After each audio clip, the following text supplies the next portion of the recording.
It's not like some of the old directors who were thinking the thing was up, up, up. You know, I mean, I remember when I did True Grit, the director said to Glenn Campbell, "When I say action now, tense up, goddammit." Now, you don't say that to an actor. You couldn't say that to Joe Montana in the Super Bowl. I mean, in this day and age, I think the directors they want to turn it around and see what you do. And Coppola is one of the first of those. He called him an actor's enemy and slammed his movies as terrible. Robert Duvall's hatred for this Hollywood giant ran so deep, he turned down millions to avoid him. Their feud escalated to the point where even John Wayne had to intervene. When asked about working with him again, Duvall's response was brutal: "Never. I don't care if I never do." The identity of Duvall's most hated co-star will leave you speechless. Born on January 5, 1931, in San Diego, California, Duvall came from a family with strong military and artistic roots. His mother, Mildred, loved acting, and he was related to Confederate General Robert E. Lee, a connection that later influenced one of his major roles. His father, William, was a Navy captain by 39, pushing Robert to follow his path, but Robert had other plans. Despite his father's wishes, Robert pursued acting early on, attending Severn School and later Principia College. In 1953, he joined the army but quickly realized his true passion lay in acting. After a year of service, he moved to New York City to study at the neighborhood playhouse alongside future stars like Dustin Hoffman and Gene Hackman. Life in New York was tough, with Duvall working odd jobs to survive, but these experiences shaped his ability to connect with people. His big break came with a role in The Midnight Caller, which led to more major roles, including To Kill a Mockingbird in 1962, where he made Boo Radley unforgettable, without speaking a single word. Duvall captured the mystery and kindness of Boo Radley with nothing but his eyes and body language. Horton Foote, who had seen him perform on stage, believed Duvall was perfect for the role, and Harper Lee agreed. She sent him a telegram that simply read, "Hey Boo." To prepare, Duvall avoided sunlight for weeks to look pale and ghost-like, even dyeing his hair blonde to match Boo's description in the book. These small details helped him fully disappear into the character. The film keeps Boo hidden until the very end, building suspense. When Scout finally meets him and softly says, "Hey, Boo," it's a quiet, emotional moment. Boo turns out to be the protector, not the monster everyone feared. He becomes the symbol of innocence, the mockingbird that shouldn't be harmed. Originally, Duvall had one line, but it was cut. In the end, he didn't need words. His performance spoke volumes. Duvall's portrayal of Tom Hagen in The Godfather remains iconic. Hagen wasn't just the Corleone family lawyer. He was their trusted advisor, the man who solved problems with words, not violence. Duvall played him with quiet strength, a man who never fully fit in. Vito Corleone adopted him, but his German-Irish background always kept him at a distance from the family. Unlike Sonny or Michael, Hagen didn't seek power. He was calm, logical, and always 2 steps ahead. When The Godfather hit theaters in 1972, Duvall's performance stood out. Hagen wasn't a side character, he was integral to every major decision. One of his most famous moments came during a visit to Hollywood producer Jack Waltz. Hagen politely asked for Johnny Fontaine to be cast in a film. When that didn't work, the Corleones sent a clear message. Waltz woke up to find his prized horse's head in bed with him. Hagen didn't make the threat, but he ensured the message landed. By the time The Godfather Part 2 was released in 1974, Tom Hagen's role had become more complex.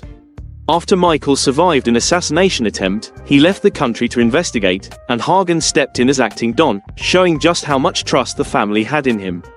But as Michael grew colder and more ruthless, he started pushing Hagen out, keeping him in the dark, a stark contrast to how Vito would have treated him. Duvall portrayed this shift subtly. Hagen remained loyal, but doubt began to creep into his eyes. He didn't always agree with Michael but stood by the family. Duvall was nominated for an Academy Award in 1972 for Best Supporting Actor. Although he didn't win, the nomination spoke volumes. While characters like Michael, Pacino, or Vito, Brando, were loud and intense, Hagen was calm, quiet, and powerful in his restraint, a contrast that made him one of the trilogy's most fascinating characters. When The Godfather Part 3 was announced in 1990, fans expected Duvall to return. But by then, the industry had changed. Al Pacino was offered $8 million to return, while Duvall was offered much less. Duvall refused, stating he would have accepted a smaller difference, but not a gap that wide. As a result, Hagen was written out, with the excuse that he had died off-screen. A new lawyer, B.J. Harrison, played by George Hamilton, was introduced, but it just wasn't the same. Critics and fans noticed the loss, and even director Francis Ford Coppola admitted Duvall's absence changed the entire direction of the film. What was once a story about Michael and Hagen's relationship and potential power struggle was now dropped. Despite not returning for the third film, Duvall never distanced himself from the first two. He shared numerous stories from the set, including one about Marlon Brando. Brando famously avoided memorizing lines, using cue cards hidden around the set, sometimes behind props, other times taped to walls. In one scene, Duvall had Brando's lines taped to his chest. Brando believed that searching for words added authenticity to his acting. While some saw it as lazy, no one could deny the iconic result. His portrayal of Don Vito Corleone won him an Oscar, which he famously refused to accept. Duvall has played some of the most unforgettable characters in film, from the legendary Godfather saga to Apocalypse Now. In Apocalypse Now, Duvall's portrayal of Lieutenant Colonel Bill Kilgore, charming yet frightening, became iconic. His line, "I love the smell of napalm in the morning," is now one of the most quoted in movie history, perfectly capturing Kilgore's detached, game-like approach to war. Kilgore saw destruction as triumph, completely blind to the pain around him. Duvall didn't pull this character from thin air. His own father was a Navy admiral, and Duvall himself had served in the army, giving him a true understanding of military men. One of Kilgore's most bizarre moments comes when he orders his men to surf during a bombing, as if the war itself is irrelevant. Then there's the unforgettable helicopter scene, with Wagner's Ride of the Valkyries blaring as bombs fall, a moment etched in cinematic history. Duvall wasn't in many scenes, but every second he was on screen counted. His performance won a Golden Globe and helped cement Apocalypse Now as a classic. That same year, Duvall played a very different soldier in The Great Santini as Lieutenant Colonel Wilbur Bull Meacham. A tough Marine pilot, Meacham was proud in the sky but cruel at home, treating his family like a squad. His son, Ben, bore the brunt of it. In a painful basketball scene, when Ben finally wins, Meacham responds with anger instead of pride. Duvall didn't make Meacham a simple villain. He found moments where the character's care for his family shone through, even if he didn't know how to express love. Critics praised Duvall for making Meacham more human than his character in the book, with the film exploring masculinity, pride, and the damage caused by excessive control. In the end, Meacham tries to make amends, but it's too late. Duvall's performance earned him an Oscar nomination. A few years later, Duvall gave one of his most tender and emotional performances in Tender Mercies. He played Max Sledge, a washed-up country singer trying to rebuild his life after losing almost everything to alcohol. The movie followed his quiet journey in a small Texas town, where he fell in love with a widow and her son, slowly changing. Duvall spent time across Texas to learn how people spoke and lived, even singing all of Mac's songs himself. One of the most heart-wrenching moments comes when Mac tries to reconnect with his daughter, only for her to die in a car crash just as they begin to rebuild their bond. The film explored healing and hope in a gentle, thoughtful way. Duvall called this one of his most personal roles. Duvall's performance in Tender Mercies was understated yet powerful. His quiet looks and pauses said everything. It earned him an Oscar. Though the film wasn't a financial hit, it became beloved for its honesty and depth. Years later, Duvall poured everything into The Apostle, a project that wasn't just another job, but his passion.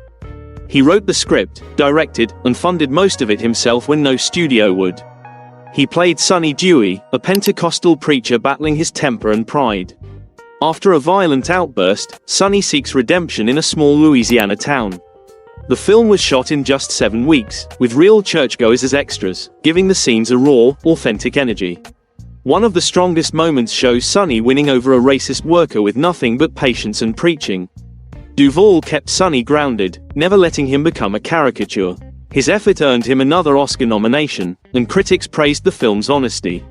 While it wasn't a blockbuster, it deeply resonated with audiences, showcasing raw faith and forgiveness. Duvall once said preaching was one of America's great art forms, and in The Apostle, he brought that art to life.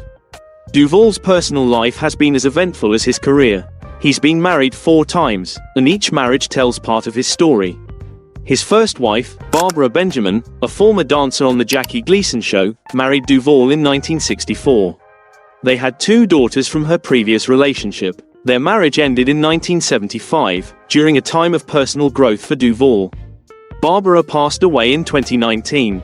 7 years after his first divorce, Duvall married actress Gail Youngs in 1982. They worked together on Tender Mercies, but their bond couldn't hold the marriage together, and they separated in 1986. Duvall had once sworn he'd never marry an actress, but Gail was an exception. In 1991, Duvall married dancer Sharon Brophy, who shared his love for tango. Despite their connection, they divorced in 1996. Sharon stayed out of the spotlight after their split. Later that same year, Duvall met Luciana Pedraza, an Argentine actress and filmmaker. She didn't recognize him at first and invited him to a party. Despite their 41-year age gap, they connected immediately. Luciana, born in 1972, had earned an MBA before pursuing film. Duvall's personal life took a turn when he married Argentine actress Luciana Pedraza in 2005, after a long relationship. They shared a love for tango and co-starred in Assassination Tango and Wild Horses. They also founded the Robert Duvall Children's Fund. Though married 4 times, Duvall never had children and has never expressed regret about it. Duvall's reputation for being difficult stems from his uncompromising standards. He values integrity over paychecks, making him one of Hollywood's rare figures who refused to compromise, even if it meant losing opportunities.